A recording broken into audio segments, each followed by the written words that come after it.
Comments or questions from the board? Dr. Richard. When we look at this and we see even small percentage gains, we also know that it means hundreds of kids potentially that have moved into that proficient and advanced, or hundreds of kids that have moved out of the unsatisfactory, and so those are good things to see. One of the questions I have is probably our most steady gains have been in the growth area in math. Yes. You gave a list of things that we're doing right, that are solid practices to get student growth and student achievement. But what is it in math? What are we doing there that's causing us to show those kinds of gains? This work has really begun, it really did begin back when there were several different math programs actually being taught in the district, and different amounts of time were actually back in 2006 there were different math programs and a different amount of time, anywhere from a teacher deciding maybe to teach 30 minutes of math to a teacher who loved to teach math and would teach 90 minutes of math. Those kinds of, that alone is going to create pretty wide discrepancies in math achievement, is the amount of time given to that. The additional is that we had to deeply understand how do you actually teach children to be numerate. You know, it's not just teaching them the algorithms, it's that numerical power. And so there's been a lot of professional learning and a lot of thinking together. And so that they have really coalesced as an elementary, middle, and high school teams to think about how do they teach children to be numerate. And that we don't, a philosophy, and you would hear this among teachers, that it's, you don't say, I can't read, and we don't want our children to say, I can't do math. And that so many of our teachers are so dedicated to saying, all right, how can we teach differently than maybe the way we were taught, of just lining numbers up? They have to know why they're doing that. They have to understand the concepts behind it. So there's been a lot of professional development around that as well. And I could talk for hours on that, but just really a great deal of understanding. Along with the understanding then did come new materials. And probably when I showed you that chart, I'm thinking Diana and I, our math coordinator, you met her last week, we looked at that and we said that happened in 2010 at the elementary level, year prior to that in the middle and high school, I believe, year or two prior to that. And so just getting everybody kind of going in the same general direction with the resources, with the amount of time, with the professional learning has really contributed to an overall increase, getting all of that going. So much of that answer reminds me of a conversation that the board had with the principals saying, what would it take?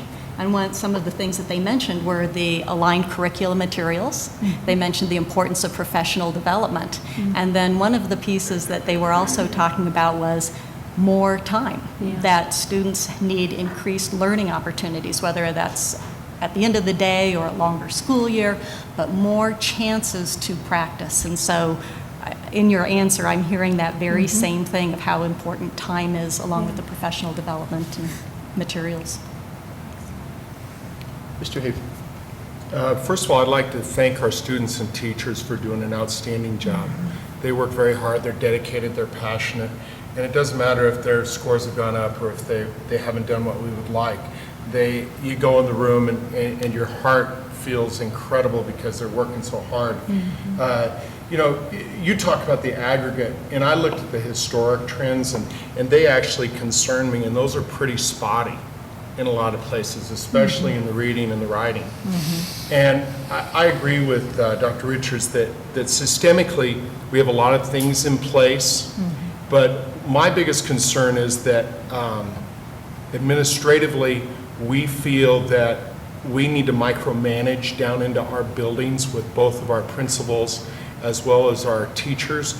And I like what you said about allowing them to make their choices, but I worry that we tell them what to do and not allow them to make the choices. So I would hope, instead of looking at this as a chance for us to put another stranglehold on our academic leaders as the principal and our educators as the transformation to success, I'd like to see us back off administratively, and I'd like to see us allow them to do their jobs, and when they need help, come to you for more.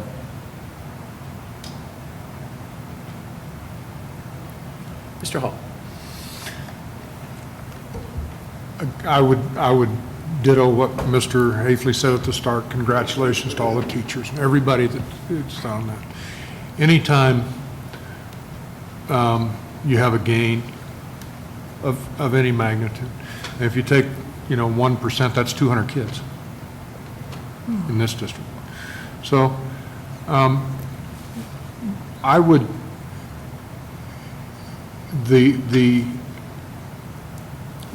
I look at it pretty simplistically. When I've got 4 or 5 areas that is really working well, when there's 4 or 5 stars that are getting results, and thank you for the combination with the growth deal, because after you educated me on that from the TCAP, I mean that's the other half of the story.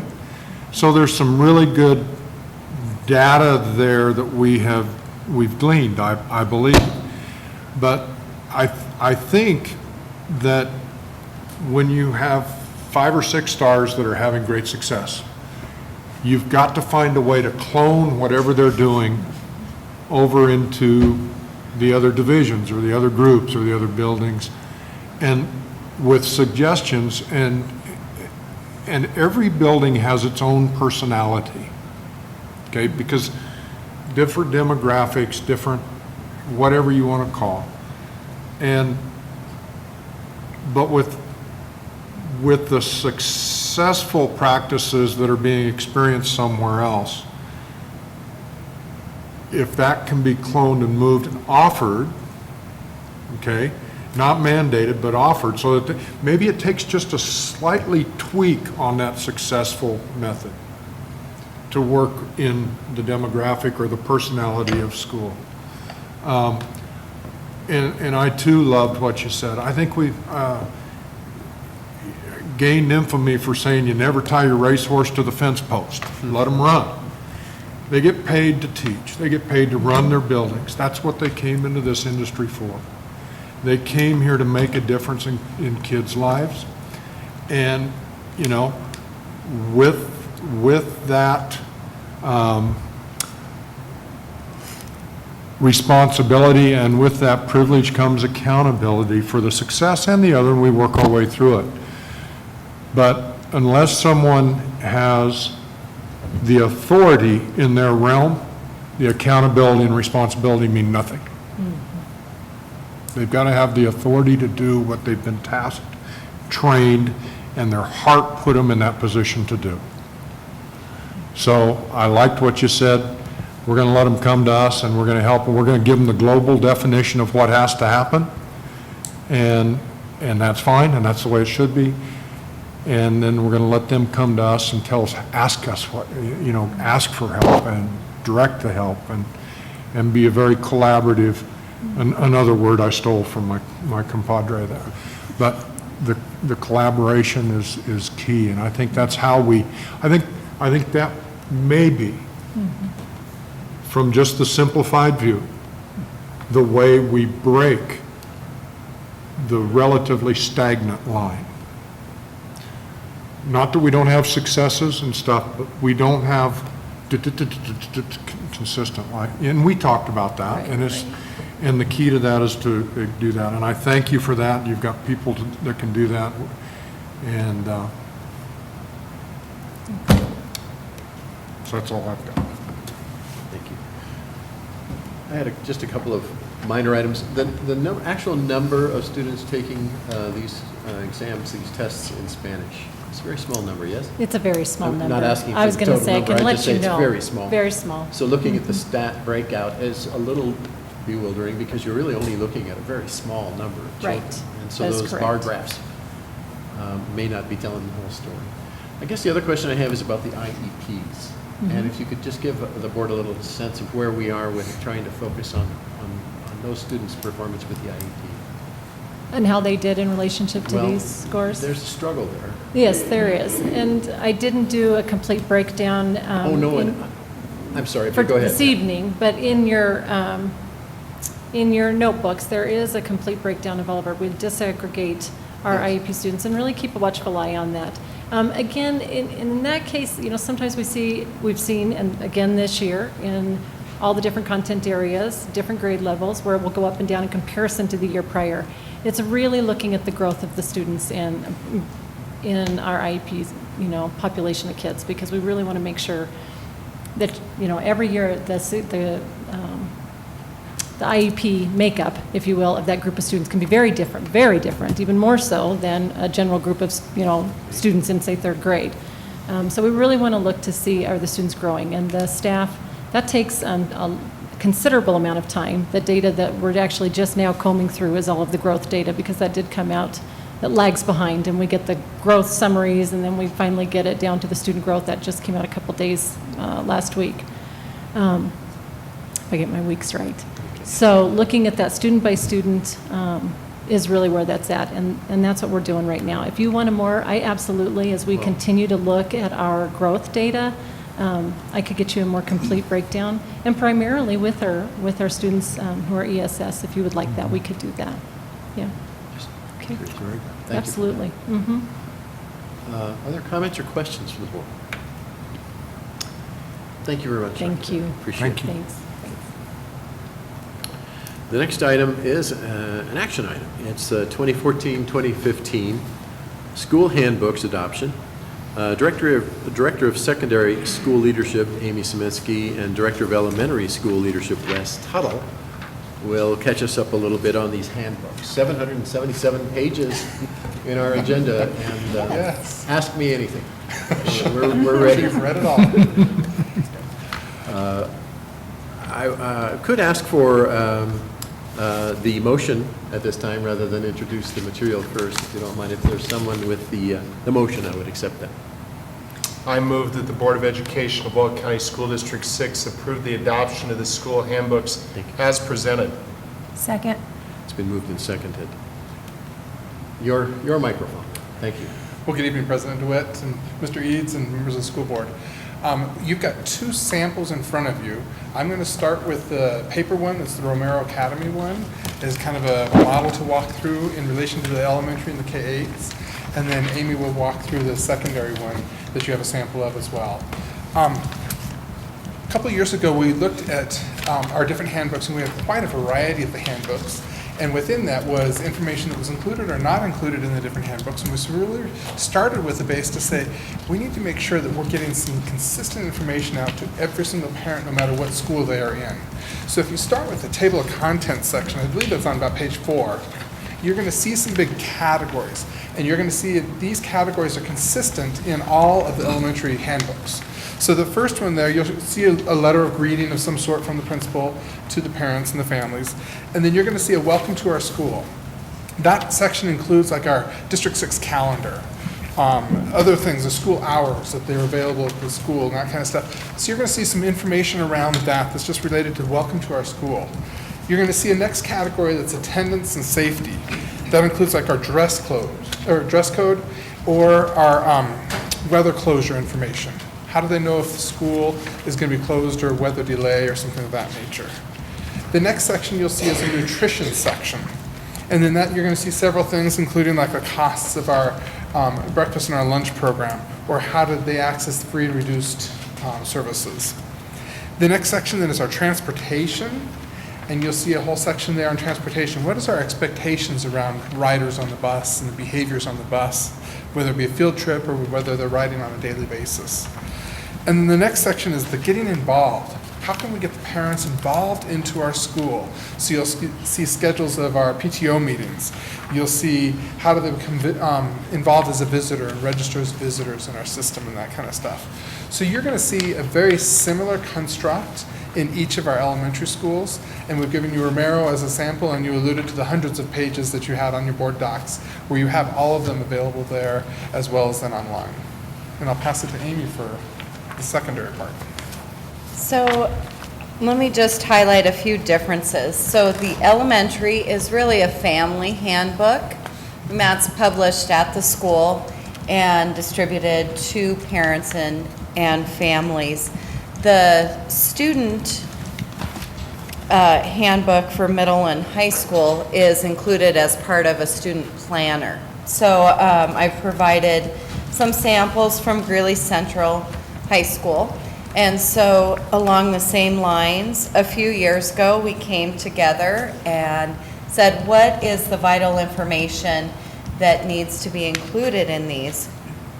And so we provide a template in common language. You will see some more technical references and actual wording to board policy, dress code, and the like. Each school does spend some time teaching the students and demonstrating the handbooks with them. A couple other things.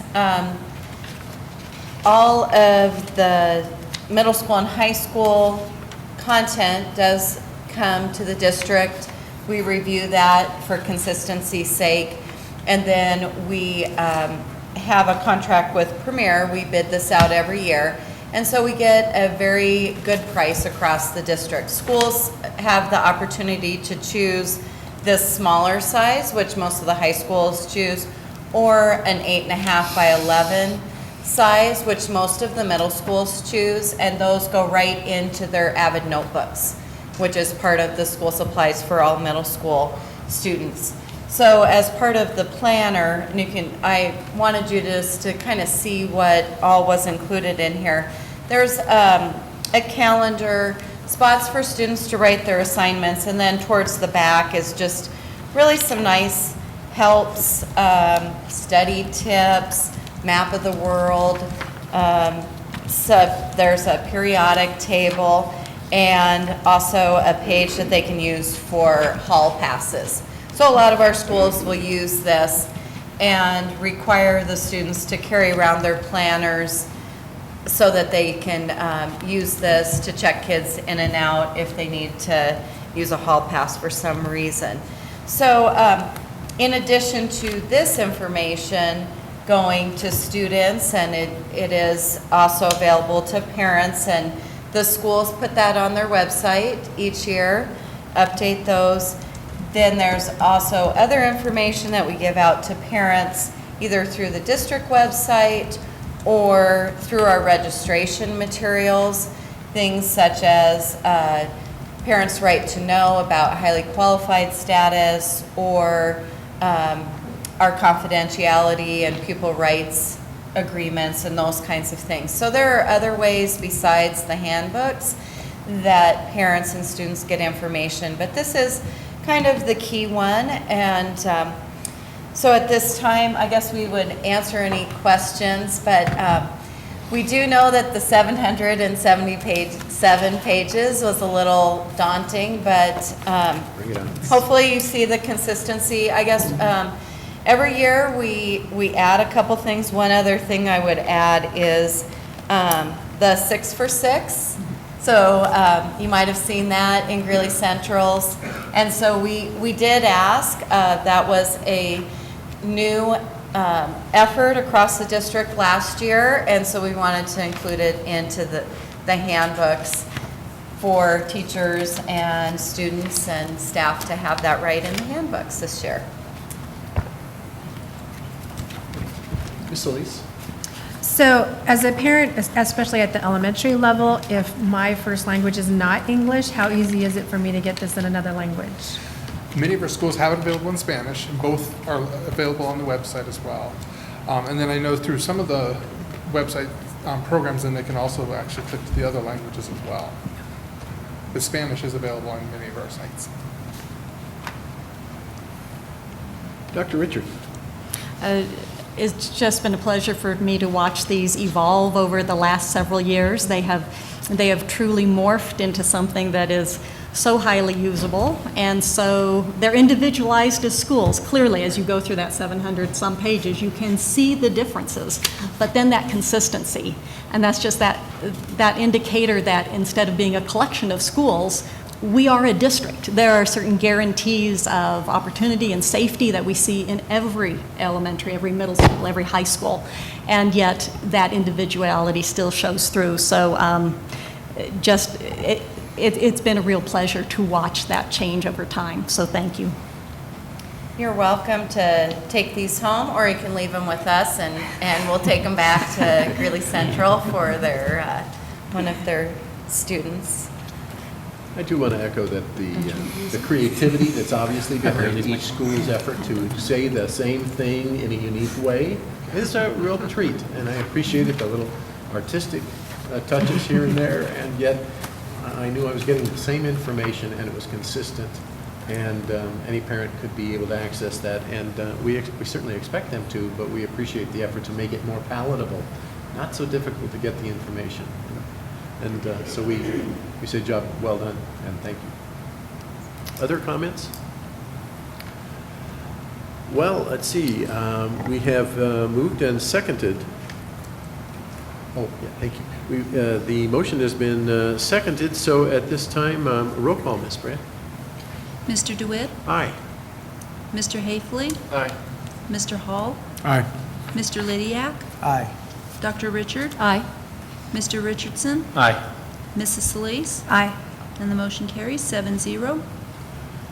Thank you both very much, and to your teams.